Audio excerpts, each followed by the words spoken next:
Hello friends, welcome to the nursing notes YouTube channel. आज की इस वीडियो के अंदर हम फार्माकोलॉजी का बहुत इंपॉर्टेंट ड्रग्स पढ़ने वाले हैं जिसका नाम है ओरल कॉन्ट्रासेप्टिव। अब क्या होता है ओरल कॉन्ट्रासेप्टिव?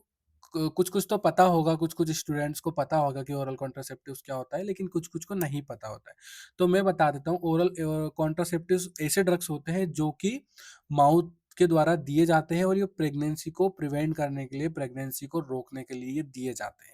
अब ये बहुत टाइप्स के होते हैं, जैसे इमरजेंसी कॉन्ट्रासेप्टिव्स, या फिर 2 मंथ का बेबी ऑलरेडी हो चुका है तो उस कंडीशन में ओरल कॉन्ट्रासेप्टिव्स दी जाते हैं। तो ये सारी चीजें, हम ये सारे ड्रग्स कौन कौन से ड्रग्स होते हैं और कौन कौन से कितने टाइप्स के होते हैं, ये सब कुछ इस वीडियो के अंदर कवर करेंगे।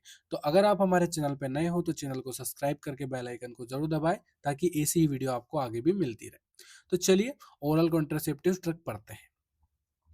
सबसे पहले बात करते हैं ओरल कॉन्ट्रासेप्टिव्स के इंट्रोडक्शन की। तो oral contraceptives are medication taken by mouth to prevent pregnancy. ठीक है, ओरल कॉन्ट्रासेप्टिव ड्रग एक तरह का ड्रग होता है, एक तरह की मेडिसिन होती है जो कि बाय माउथ दी जाती है पेशेंट को या वुमेन को, जो कि प्रेगनेंसी को रोकने के लिए, प्रेगनेंसी को प्रिवेंट करने के लिए दी जाती है। They mainly contain oestrogen and progesterone और प्रोजेस्टेरोन एलोन। ठीक है, ये जो ओरल कॉन्ट्रासेप्टिव्स जो मेडिसिन होती है उसके अंदर एस्ट्रोजन और प्रोजेस्टेरोन नाम के दो हार्मोन्स भी होते हैं, साथ ही साथ प्रोजेस्टेरोन भी होता है इसके अंदर। ठीक है, प्रोजेस्टेरोन अलोन मतलब प्रोजेस्टेरोन भी हो सकता है, एस्ट्रोजन भी अकेले हो सकता है, और कुछ कुछ दवाई ऐसी होती है जिसमें एस्ट्रोजन प्रोजेस्टेरोन दोनों होते हैं। ठीक है, तो ये एस्ट्रोजन प्रोजेस्टेरोन हार्मोन होते हैं जिसके कारण प्रेग्नेंट होती है वुमेन। तो चलिए क्लासिफिकेशंस के बारे में बात करते हैं, कितने टाइप्स के क्लासिफिकेशन होते हैं। तो सबसे पहला जो क्लासिफिकेशन वो है कंबाइंड ओरल कॉन्ट्रासेप्टिव पिल्स। ठीक है, पिल्स मतलब होती है दवाई। तो इसमें कंबाइन कंबाइन का मतलब ये होता है एस्ट्रोजन और प्रोजेस्टेरोन दोनों हार्मोन्स इस पिल्स के अंदर है। जैसे कौन कौन से? Monophasic pills, same dose in all 21 days. ठीक है, सेम डोज होता है 21 डेज के लिए, जो 21 डेज होता है उसमें ये मोनोपेसिक पिल्स दी जाती है। फिर आती है बाईपेसिक पिल, जो 2 डोज में दी जाती है। दो मतलब इसकी दो लेवल्स होती है, मतलब जो डॉक्टर्स होते हैं वो रिकमेंडेड करते हैं, लेकिन अभी एज अ नॉलेज अपन पढ़ रहे हैं। फिर आती है ट्राईपेसिक पिल्स। ट्राईपेसिक मतलब 3 डोज के लेवल्स होते हैं इसमें, क्योंकि अगर बाई चांस क्या होता है, जो वुमेन है वो 3 मंथ या 4 मंथ की प्रेगनेंसी पे है अभी। ठीक है, तो उस कंडीशन में क्या होता है, मोनोफेसिक पिल जो होती है वो काम नहीं करेगी, ना बाईपेसिक पिल्स काम करेगी। तो उस कंडीशन में ट्राईपेसिक पिल्स दी जाती है।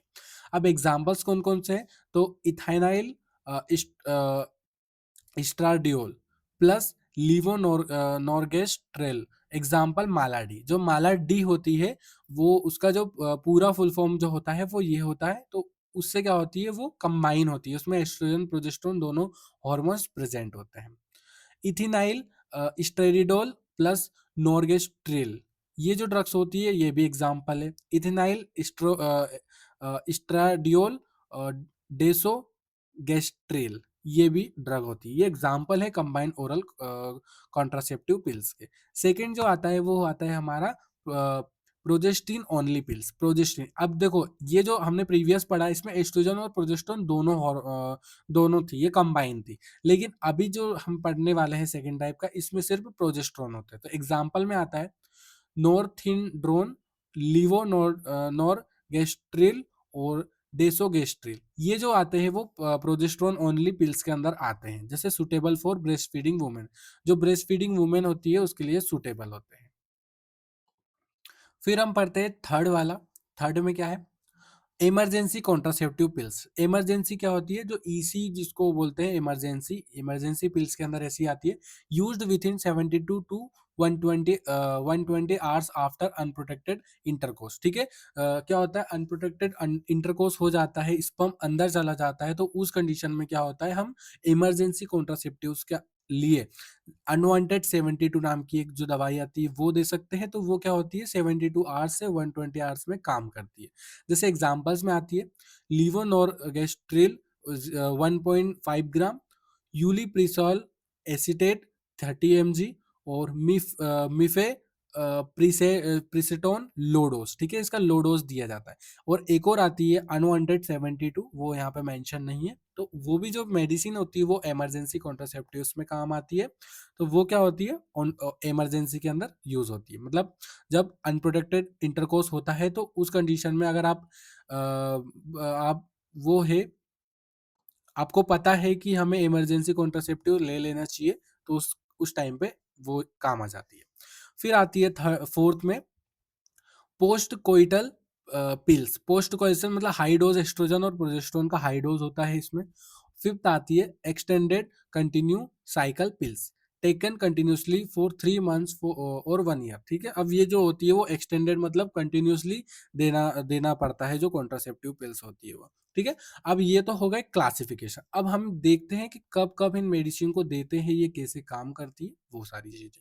तो मैकेनिज्म ऑफ एक्शन की बात करेंगे तो जो कॉम्बाइंड पिल होती है वो कैसे करती है, ओवोल्यूशन जो होती है, तो जो एलएच होता है उसको इनहिबिट कर देती है। एलएच का मतलब ये होता है कि ये होता है लुटेनाइजिंग हार्मोन सर्ज होता है। इसमें क्या होता है, ये इंक्रीज कर देता है एलएच हार्मोन्स को, जिसके कारण जो ओवोल्यूशन जो होने का है उसको ट्रिगर कर देगा, जिसके कारण वो इग नहीं बन पाता है, ठीक है। ओवेरी के अंदर इग मेच्योर नहीं हो पाता है, तो वो कंबाइन पिल्स के अंदर आ जाता है, इससे वो काम करती है। फिर क्या होती है, टिकन सर्वाइकल म्यूकस। म्यूकस जो सर्वाइकल म्यूकस होता है, स्पर्म कैन नॉट इंटर, उसके अंदर इंटर नहीं कर पाता sperm. Change endometrium no implementation, ठीक है। जो एंडोमेट्रियम जो लेयर होती है उसकी, तो उसमें क्या होता है, यूट्रस की जो एंडोमेट्रियम लेयर होती है वो चेंज हो जाती है, जिसको इम्प्लीमेंटेशन फिर नहीं करते, वहां पे कॉम्बाइन पिल ऐसे वर्क करती है। फिर आता है प्रोजेस्ट्रीन ओनली पिल्स। तो जो प्रोजेस्टीन पिल्स होती है वो इंक्रीज सर्वाइकल म्यूकस थिकनेस, ठीक है, सर्वाइकल म्यूकस थिकनेस को इंक्रीज कर देती है, जिसके कारण इनिबिट ओवोल्यूशन, ठीक है, ओवोल्यूशन इनिबिट हो जाता है इन 50% केसेस। स्लो ट्यूबल मोटिलिटी, ठीक है, ट्यूबल मोटिलिटी स्लो हो जाती है, प्रोजेस्टिन पे ऐसे काम करते हैं। इमरजेंसी पिल में क्या होता है, डिले इनहिबिट ओवोल्यूशन, ओवोल्यूशन को इनहिबिट और डिले करने के लिए ये इमरजेंसी पिल होती है। प्रिवेंट फर्टिलाइजेशन, फर्टिलाइज भी नहीं हो पाता इसमें इमरजेंसी पिल अगर ले ली जाए तो। Do not interrupt existing pregnancy, ठीक है, और जो एग्जिस्टिंग प्रेगनेंसी है उसको इंटरप्ट नहीं करती है जो इमरजेंसी पिल होती है। तो ये होता है मैकेनिज्म ऑफ एक्शन, ऐसे वर्क करती है। फिर आता है डोसेज एंड शेड्यूल्स की बात करते हैं, तो जो कंबाइन पिल आती है वो 1 पिल डेली फॉर 21 डेज, ठीक है। तो जो कंबाइन पिल में क्या होता है, वन मतलब एक टेबलेट डेली खानी पड़ती है 21 दिन तक, जिसको माला एन भी बोलते हैं। स्टॉप फॉर 7 डेज, ठीक है, 7 डे बाद स्टॉप की जाती है। विदड्रॉ ब्लीडिंग, अगर ब्लीडिंग आए तो 7 डेज में ये इसको स्टॉप कर देना चाहिए। मतलब ब्लीडिंग का मतलब ये है कि पीरियड्स अगर आ जाए तो। Restart new pack on 8th day, ठीक है, अगर हाँ ब्लीडिंग अगर आ रही, ओनली ब्लीडिंग हो रही है, तो इसको स्टॉप करना है, फिर वापस से स्टार्ट करना है 8th डे में। प्रोजेस्टेरोन ओनली पिल्स में 1 पिल्स डेली विदाउट ब्रेक, ठीक है, बिना ब्रेक के आपको एक पिल डेली खाना है, एक टेबलेट डेली खाना है। Must be taken same time every day, ठीक है, must be taken same time every day मतलब जो रोज खाना है आपको एक ही टाइम पे खाना है। और इमरजेंसी कॉन्ट्रासेप्टिव्स में single dose within 72 hours, ठीक है, 72 आवर्स के अंदर अंदर में आपको खाना है और सिंगल डोज ही रहता है। जैसे levonorgestrel 1.5 mg, ulipristal single dose within 120 hours, ठीक है, 120 आवर्स के अंदर आप ये दवाई ले सकते हो। यूटी सॉरी यूली प्रिस्टाल। देन आता है इंडिकेशंस, कब कब हम इसको दे सकते हैं। तो फैमिली प्लानिंग अगर है तो दे सकते हैं कि हमें बच्चा नहीं चाहिए इस टाइप से। Spacing of childrens child birth, heavy menstrual bleeding अगर हो रही है तो आप दे सकते हो। डिसमेनोरिया, पीसीओएस, पीसीओएस जो डिसीज होती है उसमें दे सकते हो, सिंड्रोम, हाँ। और एंडोमेट्रियोसिस अगर है तो दे सकते हो, और acne antiandrogenic pills दे सकते हो आप, इस कंडीशन में आप दे सकते हो। कब कब नहीं दे सकते, तो एब्सोल्यूट मतलब प्रेगनेंसी में भी नहीं दे सकते, ब्रेस्ट कैंसर अगर हो रहा है तो नहीं दे सकते, थ्रोम्बोसिस और डीवीटी अगर है तो नहीं दे सकते, सीवियर लीवर डिसीज अगर है तो भी नहीं देना है पेशेंट को। अनकंट्रोल हाइपरटेंशन अगर है तो नहीं देना है, माइग्रेन विथ ओरा अगर है तो नहीं देना है, स्मोकर्स अगर है वो 35 ईयर्स से ज़्यादा की फीमेल हो गई तो नहीं खिलाना है, रिलेटिव मतलब डायबिटीज अगर है, गॉल ब्लैडर डिसीज और ओबेसिटी है तो भी पेशेंट को नहीं देना है। फिर आता है साइड इफेक्ट्स। तो कॉमन साइड इफेक्ट्स में nausea, breast tenderness, weight gain, headache और इंटरमेंस्ट्रुअल स्पॉटिंग अगर हो सकती है। सीरियस में thrombosis, hypertension, stroke, liver tumours हो सकती है। प्रोजेस्ट्रोन ओनली पिल्स में इरेगुलर ब्लीडिंग और एमनोरिया हो सकता है। इमरजेंसी पिल में nausea, vomiting, delayed early periods हो सकते हैं। ये साइड इफेक्ट्स है। फिर आता है ड्रग इंट्रैक्शन। तो एंटीबायोटिक्स जो अगर रिफार्मसिन दे दिया तो इसका इफेक्ट स्लो हो जाएगा, ठीक है। तो आप अगर कोई सी भी ओरल कॉन्ट्रासेप्टिव दे रहे हो तो उसके साथ कोई सी भी एंटीबायोटिक्स ना दे। सॉरी। एंटी कन्वल्जेंट अगर ये भी दे रहे हो तो भी इंट्रैक्ट कर जाएगा, मतलब उसका इफेक्ट जो होता है वो स्लो हो जाएगा। और एंटी ट्यूबरकुलर ड्रग अगर दे रहे हो तो उस कंडीशन में भी इसका इफेक्ट स्लो हो जाता है। देन हम बात करते हैं एडवांटेज। क्या क्या एडवांटेज है ओरल कॉन्ट्रासेप्टिव्स के। तो हाईली इफेक्टिव है, अगर बच्चा नहीं चाहिए तो आप दे सकते हो। रिवर्सिबल है, बच्चा मतलब आप ऐसा नहीं है कि इस दवाई खाने के बाद आप बच्चा नहीं कर सकते, तो ये रिवर्सिबल है। और रेगुलर